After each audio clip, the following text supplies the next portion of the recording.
વડોદરા કોર્પોરેશને બનાવેલા આવાસના 350થી વધુ મકાનો માત્ર 12 વર્ષમાં જ ખખડધજ બન્યા છે। વડોદરા કોર્પોરેશને બનાવેલા આવાસના મકાનો માત્ર 12 વર્ષમાં જ ખખડધજ બન્યા છે। બીએસયુપી આવાસ યોજના અંતર્ગત જાંબુઆ ગામ પાસે કોર્પોરેશને બનાવ્યા હતા આવાસના મકાનો 350થી વધુ મકાનો કોર્પોરેશને બનાવ્યા હતા। 12 વર્ષ બાદ હવે કોર્પોરેશને જાતે જ મકાનો ટકી શકે તેમ નથી તેની કબૂલાત કરી છે। વોર્ડ નંબર 19ની ઓફિસ દ્વારા આવાસ યોજનાના મકાન માલિકને નોટિસ આપી હતી। વડોદરા પાલિકા વિપક્ષ નેતા અમીબેન રાવત સ્થળ પર મુલાકાતે પહોંચ્યા હતા અને આવાસ યોજનાના મકાનમાં મોટા ભ્રષ્ટાચાર થયો હોવાનો આક્ષેપ કર્યો હતો। સમગ્ર મામલે તપાસ કરી જવાબદારો સામે કાર્યવાહી કરવા વિપક્ષ નેતાએ માંગ કરી હતી અને કોર્પોરેશનના પાપે 350 પરિવાર બેઘર થવાના આરે છે। जी हमारा जो जांबा हाउसिंग बुढ़ाना मकान है ત્યાં કોર્પોરેશન તરફથી નોટિસ ચોંટાડવામાં આવી છે કે તમે 7 દિવસમાં મકાન ખાલી કરો। હવે 7 દિવસમાં મકાન કેવી રીતના ખાલી કરે? આવી રીતે સામે ચોમાસું પ્લસ આ જે રીતના મતલબમાં બનાવેલા છે એ પહેલેથી જ મતલબમાં જર્જરિત લાગતા હતા। આજે 2019માં બી મતલબમાં પહેલાં ટેસ્ટિંગ કરીને ગયા તે વખતે બી કશું કર્યું નહીં। અત્યારે ખાલી સેમ્પલ લઈને નોટિસ ચોંટાડી ગયા છે। હવે અમે 2012માં અમને આવંટન કરવામાં આવેલા કે મકાનો અહીંયા આગળ શિફ્ટ કરવાના। હવે 2012થી 2024 છે, 10 વર્ષમાં જ્યારે આરસીસી બિલ્ડિંગ ખખડી જાય તો ઝૂંપડું તો 10થી 12 વર્ષ ચાલે છે।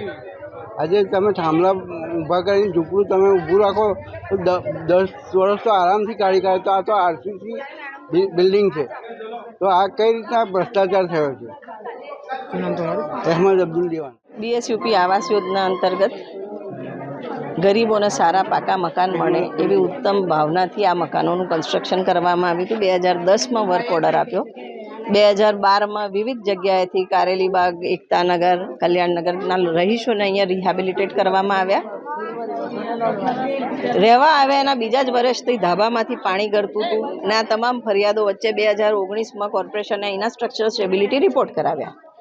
રિપોર્ટના તારણમાં ઘણા બધા મકાન રિપેર કરવાની જરૂરત હતી, પણ 5 વર્ષમાં કોર્પોરેશને પોતાની જવાબદારી પૂરી નથી કરી અને અહીંયા લગભગ 550 મકાનમાં હવે એને જર્જરિત છે ખાલી કરી દેવાની નોટિસ આપી છે।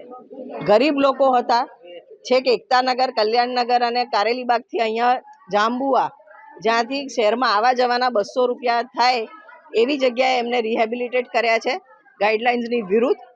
તેમ છતાં લોકો અહીંયા રહે છે, આવા જર્જરિત મકાનમાં રહેવા મજબૂર છે, કારણ કે એમની પાસે બીજું કોઈ ઠેકાણું નથી। ત્યારે હવે 550 મકાનને તોડી દેવાની જે નોટિસ આપી છે એ નોટિસની સામે અમે કોર્પોરેશનને રજૂઆત કરવા માંગીએ છીએ। ભ્રષ્ટાચાર કોર્પોરેશનના અધિકારીઓ, કોન્ટ્રાક્ટરે કર્યો, ખિસ્સા એમના ભરાયા, રહેવા આવ્યા ત્યારથી બૂમો પાડે છે રહીશો, પણ 5 દિન સુધી કોઈ કાર્યવાહી નથી કરી, એક નોટિસ ઇજારદારને નથી આપી અને હવે આ મકાન ખાલી કરીને રિપેર કરવાનું જો ગરીબ નાગરિકોને કહે તો એ ઇમ્પોસિબલ છે। આ લોકોને બેઘર કરી દેવાનું આ ષડયંત્ર હોય એવું લાગે છે। ત્યારે અમે ડિમાન્ડ કરીએ છીએ કોર્પોરેશન પોતાની જવાબદારી સ્વીકારે। એમના એન્જિનિયર્સની બેદરકારી, એમના ભ્રષ્ટાચાર, એમના પાપે આ મકાન આ રીતના બંધાયા છે। કોઈ બી આરસીસી ફ્રેમ સ્ટ્રક્ચર હોય મિનિમમ 25 વર્ષ ટકવું જોઈએ, ત્યારે આ લોકોને અત્યારે હવે બેઘર કરી દેવા જે નોટિસ આપી છે તો કોર્પોરેશન વૈકલ્પિક વ્યવસ્થા આપે અને પોતે ઇજારદારના રિસ્ક એન્ડ કોસ્ટ પર આ મકાનો રિપેર કરાવી આપે।